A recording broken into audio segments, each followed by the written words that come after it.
Since the beginning of the hearings last week, the elephant in the room has been Hlaudi Mutsoning. Whether it was about the dysfunctionality of the board, mismanagement or censorship, his name was mentioned by almost all witnesses. But Muthambi shocked legislators when she said none of the board members, past and present, had ever complained or informed her about Mutsoning's alleged wayward behavior. To say, we have had meetings, bilateral meetings, wherein the board will be reporting on their quarterly progress reports. We have had AGMs. We have had 2 meetings that we just scheduled from 9 to 21 hours, for instance, wherein we'll be discussing the operation. I remember in one of the meetings, they themselves as board members will give themselves topics to present on this matter to say, but none of them have ever brought that matter to my attention that he has become the law unto himself. Secondly, but members rejected her answer. Instead, they laid blame for all shenanigans at the public broadcaster squarely on her feet. You turned a blind eye when the SABC 8 were dismissed, when there were death threats, people were being shot at, their houses were being broken into. You did not lift a finger. I waited to hear now to hear what you're going to say about that. You did not lift a finger while employees of an entity that reports to you had their lives threatened. You turned a blind eye, Minister, when SABC money was being used to prop up the Guptas through ANN7. You turned a blind eye, Minister, when the State Security Agency came and was infringing on the rights of privacy for SABC journalists. So in that account, Minister, I think you seriously failed.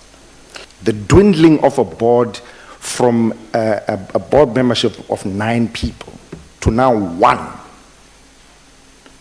is not a matter that concerns you. The fact that this state-owned entity has lost in excess of 100 million rands is not your responsibility. The fact that they do not comply with with rules of this country is not your issue. What is your issue? We've had witnesses here. A lot of witnesses, Minister, who have come before this ad hoc committee. And they have put the blame of SABC governance failure squarely on you as a minister. Did the late Hope Zinde not write you letters to that effect, asking you questions and expressing her concerns about the behavioral tendencies of Mr. Hlaudi Mutsoning?